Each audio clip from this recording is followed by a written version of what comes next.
Hey guys, how's it going? It's Al. Week 5 was adventurous. Let's just say there were a ton of landmines in week 5, something that we have not really seen so far in 2020. It's certainly something that's existed throughout DFS. Sometimes it doesn't happen, sometimes it does. We had a lot of injuries. We had some players blow up in our faces that we didn't expect to blow up in our faces. We also had some chalk that panned out and some that didn't. Every single Monday I look back at my best buys column, my Draftkings lineups, both tournament and cash games, hand built and machine built. We talk about my results. We'll look over at FanDuel. FanDuel obviously had some major issues on the main slate in week 5, where we talked about that on stream. We're not really going to dive too much into it here. I don't have any answers for you as far as what happened, why it happened, what the resolution is going to be. I think that they're still going over all that stuff, trying to figure it out. And I understand that people are mad, but like, there's nothing really that I can do about it. So like I said, we discussed it for like an hour on stream, and we'll see what happens and what they do to try and make it right and to make people whole for week 5. So we're going to focus on what we do know. We're going to go over all my results, take a look at where I was right, where I was wrong, take a look at where I got lucky, where I got unlucky, and one spot where I think all 4 happened. First time ever. I've been doing these recaps since 2015. This recap started as a podcast on ESPN, actually, where I would do Best Buy's small DFS podcast on Fridays in around 2015. And then on Mondays, I said, well, be good to have a recap podcast too, to see how the article did. So that has evolved into this show. So I appreciate you guys being here. Showing up on the second channel, I understand that, look, everybody just wants to know where everything is in one place, but I had to move it from the first channel to the second channel. So I appreciate all of you guys who have supported that move and that change, and come over here to the second channel. Drop a like on the video if you would be so kind. Let's shoot for 10% at least likes on this video. Subscribe, ring the notifications bell, leave a reply. Let me know how you did this weekend. Let me know where you think you made mistakes and where you can do better in the future, so we can continue improving every single day that we play. Take a look at Best Buys, available every single week for ESPN Plus. It's the only thing that I do that's behind a paywall. It's not my decision. That's ESPN's decision, but it's ESPN Plus paywall. So like literally everybody has it, right? Like 80 million people have Disney Plus, and Disney Plus comes in a bundle with ESPN Plus. So like, don't tell me that you watched Mulan, but you don't read this article. Lamar Jackson didn't exactly pan out for us, but I'm going to be stacking Lamar Jackson across my tournament lineups every single week, whether it's in my 3 that I hand build, or whether it's going to be, whether it's going to be I'm going to have a larger allocation than the field does in my Millionaire Maker lineups, because of how big his ceiling is and apparently how contrarian his stacks turn out to be on a week in, week out basis. Now, look, this week it didn't pan out. 19 of 37 for 180 and 2 touchdowns. 1 interception, only ran for 3 yards on 2 attempts, but that was mostly because they were throttling Cincinnati, which is always going to be in the cards when you are, when you have the Ravens. They're just extremely good. Their defense did a fantastic job, and they just did not have to do anything. In fact, Gus Edwards got the most run of their 3 running backs, and he's only there when they absolutely blow people out. The reason I like stacking Lamar Jackson, and will continue to, is because the majority of his targets, the majority of his high leverage targets, being the end zone and red zone targets, go to 2 guys. So he's extremely easy to stack or double stack, especially in games where you think they're going to score 30 plus points, which is basically every week they have like a team total of 30 plus. So he's a 25 plus point quarterback waiting to happen. It didn't work out for us this week. I'm fine with that mistake. You want me to take an L there? Sure. I don't care. I'm going to keep stacking him pretty much every single week, whether he's in Best Buys or not. So act accordingly. Dak Prescott, we got extremely unlucky here, as he had a heartbreaking broken leg and was on his way to having a fantastic day. I think he ended with like 14 Draftkings points. Daniel Jones was an absolute mess. He just looked really bad. I don't know how else to put that. 20 of 33 for 222, no touchdowns, 9.18 Draftkings points. I'll take the L here. That's fine. Matt Ryan, same sort of deal. This team just looks terrible, even though the wide receivers continue to eat. I don't think that we need to roster Matt Ryan to have shares of Calvin Ridley, especially in weeks when Julio Jones isn't there. I think he's fine when Julio Jones is there. Maybe the coaching change will shake things up. This is something that we're going to have to monitor. They did not score anywhere close to what we expected them to score. Neither did Carolina. This game actually had a bunch of players that met or exceeded their salary expectation, albeit the score was like 20-16. So very weird outcome there. And it's something that we talk about on a week in, week out basis about drafting guys on DraftKings, especially DraftKings, the more volume oriented site, who can get you to your price expectation, your value expectation on volume alone. Robbie Anderson did it. DJ Moore had a touchdown that was a long one. Mike Davis did it on volume. We'll get to him in just a little bit. And Derek Carr was an absolute smash this week with 27.98 DraftKings points in a game that none of us expected the Raiders to win, but they ended up playing from ahead in the second half. He was extremely efficient. The return of Henry Ruggs means a lot to the field stretching ability and opening up things underneath for somebody like Waller. We also get contributions in the passing game from Jacobs, and Derek Carr looks like a really good quarterback right now. 22 of 31, 347, 3 touchdowns, 1 interception. Ezekiel Elliott did Ezekiel Elliott things. 19 for 91 on the ground with 2 touchdowns, only had 2 targets. Caught one of them for 11, 23.5 DraftKings points. It's 20 plus points pretty much every week from Ezekiel Elliott. As long as he stays under 8K, I believe that this should be a 9K running back. You should not have an expectation of getting 3X from your running back, boom, before lock. Pretty much every time. And that's what we have pretty much on DraftKings. 7,800, scored almost 24 points. He's done this pretty much every week, and he's still not climbing in salary. So every week that he's going to be there, I'm going to keep playing him because he can get there on volume if they're winning. He can get there on volume if they're losing. He can get there on touchdowns because he is pacing. He's lapping the field in terms of inside the 5 carries. He's everything that we want in a running back. Everything that we want a running back to be is what Clyde Edwards-Helaire kind of has not been. He did not get the volume that we expected him to get here at home, especially when they started getting out to a really big lead in the first half. Maybe they got a little bit too cute. They got behind and they started looking like they were panicked. The Chiefs offense looked great in the first half. They looked really bad in the second half. It was weird. Only 10 carries for 40 yards. 8 targets, only caught 3 of them, as most of those targets from Mahomes were at his feet. 11 points, which is definitely not what we were expecting from Clyde Edwards-Helaire.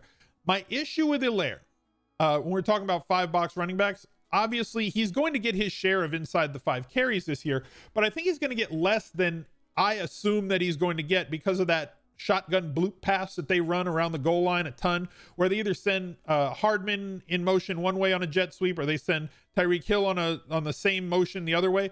Ideally, you do that because it's a quarterback's option to choose what he wants to pick there. The quarterback can toss it to the wide receiver going on this way if he does not see that they're going to be able to take away that edge. He can hand it to the running back if they go too far and it opens up a hole, or as we saw this week, he can bootleg to the other direction and go against the flow. And both of those 2 options happen. So if you're going to decrease the amount of inside the 5 carries for Helaire, and we have not seen him score a touchdown, although he did have one called back on a pass interference call on a rub route that was on the other side of the field from where the ball was thrown to him. Maybe we got a little bit unlucky here that he didn't have 17 or 18 points because that reception comes off the board as well. But this just feels like a miss to me. I don't think it was a process miss. I think we got unlucky here. If you think that it was a process miss, please tell me why. The only thing that I can come up with is maybe he's not going to get as many inside the 5 carries because of the way that Kansas City has the weaponry that they have and the way that they roll it out once they get inside the 5-yard line. It's not just hand it to the running back. So maybe his touchdown equity isn't where we think it should be on a week in, week out basis, especially with them having the highest total on the week in week 5. Mike Davis was an absolute smash. 16 carries once again, 89 yards, 9 catches on 10 targets for 60 yards. 150 yards from scrimmage, though he did not get you the bonus. Still ended up with 29.9 DraftKings points on volume alone against a streaming team against running backs. We're just going to stream running backs who can catch the ball against Atlanta. We're also going to stream any running backs against the Panthers because look, they made Gurley look pretty damn spry coming back the other way. One of the few teams that you can actually play both running backs on both sides. We tend to try and stay away from that. James Conner had good volume, didn't do much with it. 15 carries for 44 yards and 1 touchdown, 3 catches on 3 targets for 19 yards, 15.3 DraftKings points. He did get into the end zone 1 time. Chase Claypool was clearly the show here. Kareem Hunt, I don't have his stats in front of me because I'm an idiot and didn't write them down, but he did have a nice catch for a touchdown. He did get 20 carries. I believe the stat that I tweeted about yesterday was the point of contention that I was going back and forth with on Kareem Hunt, and I mentioned here, His market share of Cleveland running backs carries, I expect them to jump from 37 to at least 60%. They ran the ball 33 times to their running backs, or they had 33 rush attempts yesterday. He handled 20 of them. That is 60.6 attempts. I got something right. The process was completely right here. He is just not priced correctly for the sort of usage that's coming his way with Nick Chubb on IR. Keep playing Kareem Hunt as long as he's below 7K with, complete confidence. David Johnson, I don't know if he's washed. People are, he's completely washed up. He had 17 carries for 96 yards, did not score a touchdown, 4 targets headed his way, did have 2 catches for 7 yards. I don't know why they're not using him as much in the passing game as they theoretically should be, considering how much a part of his skill set that is. If he gets 4 more yards, we're not really talking about this, as he has 15 points for 5.2K. He was fine. He didn't kill you. He didn't help you. He was just kind of, I don't think he's just a guy, but yesterday he was just a guy. CeeDee Lamb, 23.4 points. All these wide receivers, no touchdowns. Crazy. Pretty much all of them got there too, with the exception of 1. CeeDee Lamb, 8 catches, 11 targets, 124, 23.4 DraftKings points, smash. Robbie Anderson, 5.9K, 8 catches, 13 targets, 112 yards, got you the bonus, 22.5 points, smash. Deontay Johnson, injured early in the game. That sucked because Chase Claypool came in his position and scored 4 touchdowns. Now, I'm not saying that Deontay Johnson was going to score 4 touchdowns if he had played in this spot. Clearly, I am not saying that. So don't get it twisted and jump in the mention. Well, Al said that he was, no, I didn't. But Slay got dusted yesterday by Chase Claypool. Now, Deontay Johnson and Chase Claypool are 2 totally different wide receivers. But we could have expected, I think, that the process here was fine. Unlucky that he got injured on that kick return. It is what it is. Injuries suck. We'll talk about that in just a minute. Darius Slayton, 8 catches, 11 targets, 129, 23.9 points, 4.8K, smash. Laviska Shenault, 4.5K, 14.9 DraftKings points, 7 targets, 8 catches, 79 yards, no touchdowns. Olamide Zacchaeus did not do us well for 3K, and this is a process miss for me. Not that it was Zacchaeus at 3K, but the allocations that I had, I think I was chasing the last 2 weeks a little bit too much on the 3K guys. I need to limit my allocations in tournaments. If these guys hit, you don't need to do all that much to overweight the field. And I think I went a little bit too far. I don't think it's fancy play syndrome. I just think it's a mistake for me. I want to allocate more in the 4 to 5,500 range, because I think that's where a lot of the high volume guys are sitting right now on DK. That's just a mistake on my end on my allocations. That's something I need to improve on. 2.3 points, 4 targets, ran a ton of routes. He was always out there. They just didn't throw him the ball. 1 catch, 13 yards, 2.3 points. That's a miss. Darren Waller did it once again. 7 targets, 5 catches, caught a touchdown, 48 yards, 15.8 DraftKings points, smash. Evan Ingram, this is the only guy that I ever think that I've been right, wrong, lucky, and unlucky all at the same time. This is a first for me. I was right in the sense that we should be playing players against Dallas, right? Their touchdown expectation is heightened. Their efficiency is going to be increased. So I believe that I was right about that. I was wrong in the sense that thinking that Evan Ingram was a safe 5 to 6 plus target guy. He clearly wasn't that. They did do a good job of trying to get him the ball in more inventive ways. We saw that on that reverse where they got him the ball and how athletic he does look when he gets the ball in space. So we got lucky that he scored a touchdown with 2 targets, giving him 9.5 DraftKings points. And we also got unlucky in the sense that they found another way to get him the ball on a fake, on a 4th down fake where he scored a touchdown and got called back because of illegal shifting or illegal formation. So like, we were right, we were wrong, we got lucky and we got unlucky all on the same player. And I've never seen that happen ever before in my life. So for whatever, for a 9.5 points, that's a lot of analysis, but it is what it is. Dalton Schultz was a miss here. 3 targets only in this game. 1 was caught, 6 yards, 1.6 points. Eric Ebron was fine for 4K. He was, as I said, the lowest that I was willing to go in cash games in terms of, price on DraftKings. He caught 5 balls, got 6 targets, 43 yards, 9.3 points. Didn't kill you, allowed you to get up to the guys that you wanted to. The defenses were all fine. Steelers had 8, Cowboys had 9, Texans had 9. So they were all kind of fine. My mistakes came in my cash games at running back. First of all, I had Matt Ryan as my quarterback. He sucked. What am I going to do there? Not what I expected, especially for him to suck that badly when Ridley did as well as he did. Just, it's shocking how few points they were able to put up on the board. He looked horrible. Elliott, great. Davis, great. John, oh, that's not the right lineup. That's the cage match lineup.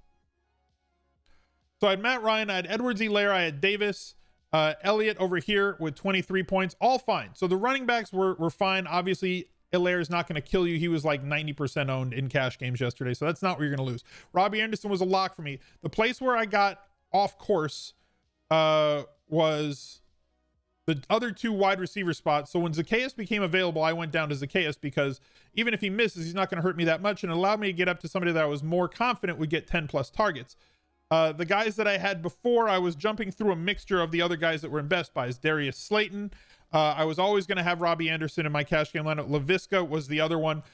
Going up to Johnson and down to Zacchaeus kind of defined the day. Having 40 more points or 50 more points in cash games definitely would have helped on a day where like 135 was the cash line. So I got absolutely spanked. I lost most of my head-to-heads on Draftkings. Made a mistake in this lineup. We talked about this on Best Buy, or on Best Buys. We talked about this on the Anti-Tinkercast. I minimized Renfro in my Mahomes and my car stacks. As soon as Ruggs was healthy, I was in on Ruggs. I made a conscious decision here to say, you know what? I'm going to stick with Renfro because I think that Ruggs at high stakes is maybe going to get too much love. And I played Renfro in the high stakes lineup, and that ends up costing me like 25 points there. So the rest of this lineup was all right. It wasn't going to, win any tournaments. You needed to have higher scoring out of this third running back. You needed to have the Ravens defense to do exceptionally well, and I paid down at defense in this lineup. So I took an absolute butt kicking this week. Here were those 3 lineups. None of them cashed. In the Wildcat, you needed to be in 1,000th position or higher to cash here. Not a good week for me at all. Looking to Millionaire Maker, had too many shares of obviously I had Dak stacks. Those didn't do well. I had 10 or 15% Matt Ryan stacks. Those didn't do exceptionally well. The Mahomes stacks clearly did the best. These were the highest scoring lineup that I had. Clearly had the Ravens defense. Didn't have enough of them on DraftKings. Did have more on FanDuel, but as you can see, we have no idea what the hell happened on FanDuel because there's just no results yet, and we'll see what their solution is for that. Cage match was extremely interesting, and Jeff Ratcliffe won it on like the final catch of the game for CeeDee Lamb, where he got like a 3.5 point catch that pushed him above. So I'm happily going to donate $100 to his charity of choice. And that's going to do it for this week. Unfortunately, I can't go over all of the FanDuel stuff for you, but I appreciate you guys tuning in.